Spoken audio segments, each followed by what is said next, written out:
B.Ed admission 2024-25ची जी merit list होती ही साईडवर उपलब्ध झालेली आहे। भरपूर विद्यार्थ्यांनी त्यांची मेरिट लिस्ट चेक केलेली आहे। तर आता मेरिट लिस्ट लागल्यानंतरची समोर जी प्रोसेस असणार आहे, म्हणजे नेक्स्ट प्रोसेस काय असणार आहे याबद्दलची सुद्धा अपडेट साईडवर उपलब्ध करून दिलेली आहे। तर आता जी प्रोसेस आहे ही पूर्ण जे टाइम टेबल दिलेलं आहे त्या टाइम टेबलनुसार पूर्ण प्रोसेस आता कंप्लीट करायची आहे। तर विद्यार्थ्यांनी टाइम टेबलवर लक्ष ठेवा, कारण आता कोणताही ज्या दिवशी तुम्हाला जी डेट दिलेली आहे तो दिवस जर तुमचा मिस होत असेल तर तुम्ही प्रोसेसमधून कधीही बाद होऊ शकता। त्यामुळे कोणतीही प्रोसेस व्यवस्थित करा, चूक होऊ देऊ नका आणि टाईममध्ये जो टाईम दिलेला राहणार आहे त्या टाईममध्ये तुम्हाला ती प्रोसेस कंप्लीट करणं आहे।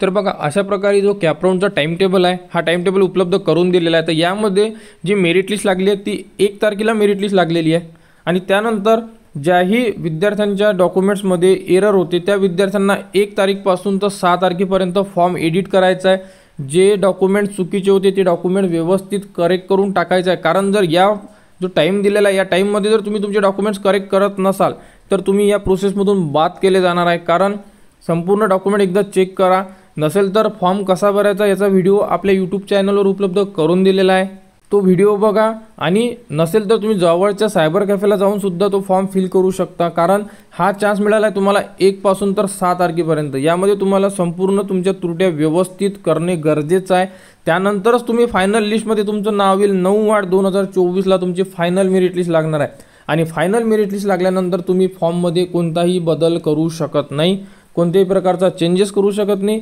त्यानंतर येईल कॅपराउंड 1 फॉर्म फिलअपची डेट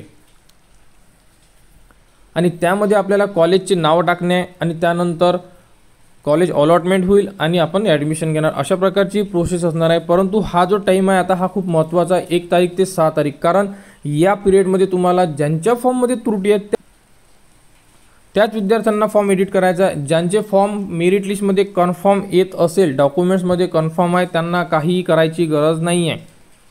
तर ज्या विद्यार्थ्यांना फॉर्म त्रुटी आहे, डिस्क्रिपन्सी दिलेली आहे, त्या विद्यार्थ्यांनी फॉर्म एडिट करा, सबमिट करा आणि फायनल मेरिट लिस्ट लागणार आहे 9/8/2024ला। याबद्दलची जेही अपडेट दिली तुम्हाला आपल्या यूट्यूब चॅनलवर उपलब्ध करून देण्यात येणार आहे। फॉर्म कसा भरायचा हे सुद्धा तुम्हाला आपल्या यूट्यूब चॅनलवर उपलब्ध करून देण्यात येणार आहे। त्यासाठी आपल्या चॅनलला सबस्क्राईब करा व हा व्हिडिओ इतरांपर्यंत शेअर करा।